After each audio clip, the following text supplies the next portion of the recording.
Hello বন্ধুরা, Rajnandini food lovers আপনারা সবাইকে স্বাগত। বানাবো বেলের শরবত। এই শরবত বানানোর জন্য একটা বড় সাইজের পাকা বেল নিয়ে নিয়েছি, আর এখানে আছে বাড়ির বানানো দই আর এক বাটির মতো চিনি। তো চলুন, প্রথমে বেলটা আমি ধুয়ে নিয়েছিলাম, এরপরে এ দেখুন আমি ফাটিয়ে নেব। তো এ দেখুন একটা হামানদিস্তার যে ইয়েটা থাকে না, ওইটা দিয়ে আমি ফাটিয়ে নিচ্ছি।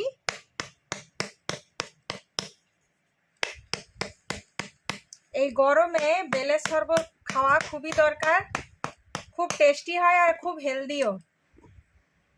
ছোট বড় সকলকে খেয়ে আমি এই দেখুন বেলটাকে এরকম করে ফাটিয়ে নিলাম। চামচের সাহায্যে একটা বড় সাইজের বাটি নিয়ে নিই। তো এই দেখুন আস্তে আস্তে এইভাবে পুরো বেলটাকে চেঁচে চেঁচে বের করে নেব। যথেষ্ট শ্বাস আছে, অনেক বড় সাইজে ছিল আর একদম পাক্কা, একদম ইয়েলো কালার। বেলটা যে পেকেছে, এত সুন্দর গন্ধ বেরোচ্ছে, মানে কিছু বলার নেই। তো সত্যি কথায় এই গরমে বাড়িতে বেল এনে বেলের শরবত ঝটপট করে বানান, ছোট বড় সকলকে দিন।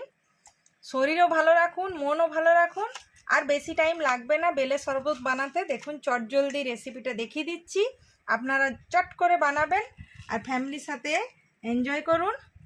কমেন্টে জানাবেন বন্ধুরা কেমন লাগলো রেসিপিটা। তো মোটামুটি পুরো বেলের শাঁসটাকে আমি বের করে নিয়েছি, দেখতেই পাচ্ছেন। এইভাবে ভালো করে চামচের সাহায্যে আমি চেঁচে চেঁচে বের করে চলুন, এর মধ্যে আমি ঠান্ডা ঠান্ডা জল দিয়ে দেবো। আস্তে আস্তে আমি জলটাকে দিয়ে দিলাম, আর এইভাবে হাতের সাহায্যে পাচ্ছেন যথেষ্ট পরিমাণে জল দিয়ে দিয়েছি। যেহেতু সবাই একদম মিলে জমিয়ে শরবত খাবো, তো সবার হতে হবে। তো এরপরে এর মধ্যে একটা বড় জায়গা নিয়ে এরকম স্ট্যানার নিয়ে নিয়েছি, আর এর মধ্যে আমি সমস্ত বেলের যে রসটা, মানে জল দিয়ে আমি চটকে চটকে বার করেছি, ওই শাঁসটাকে পুরো একদম চটকেছি। এরপর দেখুন খুব সুন্দরভাবে এইভাবে হাতে করে এমনি এমনি করে ভালো করে ইয়ে করে নেব। তো যত যে এই যে ছিবড়া ছিবড়া টাইপের যে জিনিসগুলো আছে না, সেগুলো এর মধ্যে আটকে যাবে, আর পুরো যে বেলের যে রসটা ওটা পুরো বেরিয়ে যাবে। আর এত বড় বেল তো যথেষ্ট মিষ্টি, মানে আমি যখন ফাটালাম তখনই দারুণ একটা গন্ধ বেরোচ্ছে। তো অবশ্যই একদম ইয়েলো ইয়েলো কালারে একদম পাকা পাকা বেল নেবেন আর এইভাবে রেসিপিটা বানাবেন। আর বন্ধুরা কমেন্টে জানাবেন যে কেমন লাগলো এই বেলের শরবত। পাচ্ছেন বন্ধুরা কি সুন্দর ভালো করে ছাঁকা হয়ে গেছে, আর এই যে এক্সট্রা জিনিসগুলো এগুলো দেখুন, এগুলো এই স্ট্যানারের মধ্যে আটকে গেছে। আর ভালো করে আমি ছেঁকে নিয়েছি, একদম চিপে চিপে পুরো রসটাকেই বের করেছি। তো এইভাবে আপনারাও বের করে নেবেন। দেখতেই পাচ্ছেন কতটা পরিমাণে বেলের জুসটা বেরিয়েছে। এরপরে এর মধ্যে দিয়ে দেবো এক বাটি চিনি। এরপরে একটা হাতার সাহায্যে এভাবে ঘুরিয়ে ঘুরিয়ে চিনিটাকে ভালো করে মিশিয়ে নেব।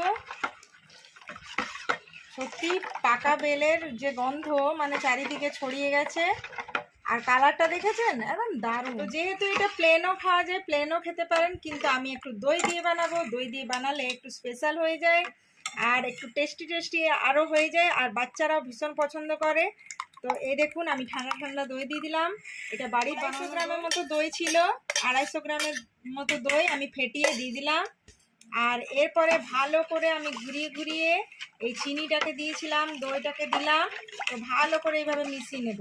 দেখতে পাচ্ছেন কালারটা শুধু একবার দেখুন, জিভে জল চলে আসবে। তো অবশ্যই বাড়িতে বানাবেন আর ফ্যামিলির সাথে এনজয় করুন, ফ্যামিলিকে খাওয়ান ঠান্ডা ঠান্ডা বেলের শরবত। আর গরমে সুস্থ থাকুন, হেলদি থাকুন, পুরো ফ্যামিলির সাথে এনজয় করুন। না আমাকে দিয়ে দাও। হয়ে গেছে বেলের শরবত। এরপরে খেয়ে বলো কেমন হয়েছে টেস্টটা। দাও, এই যে আমার চলে আসছে বেলের শরবত। বাহ, গরমে ঠান্ডা ঠান্ডা শরীর ভালো রাখার জন্য বেলের শরবত খান। বাজারে আজকেই যাবেন আর পাকা পাকা হলদে রঙের বেল নিয়ে আসুন, আর এইভাবে বেলের শরবত বানান। কমেন্টে জানাবেন যে কেমন লাগলো এই বেলের শরবত। খেয়ে বলো কেমন হয়েছে। তাইলে আমাকে দারুণ রং লাগছে। কালারটা দেখো, ও জমে গেল, একদম হলদে কালার ছিল বেলটা। দই মিশে একটা দারুণ কালার। খেয়ে বলো কেমন হয়েছে। তো এই যে আমার হাতে চলে এসেছে বেল, ঠান্ডা ঠান্ডা বেলের গন্ধ আর দই আছে মিষ্টি মিষ্টি। দারুণ, অসম্ভব সুন্দর। ভালো হয়েছে? তাহলে দেখতেই পাচ্ছেন বন্ধুরা, অবশ্যই বাড়িতে বানান, ফ্যামিলিকে খাওয়ান আর ফ্যামিলির সাথে এনজয় করুন।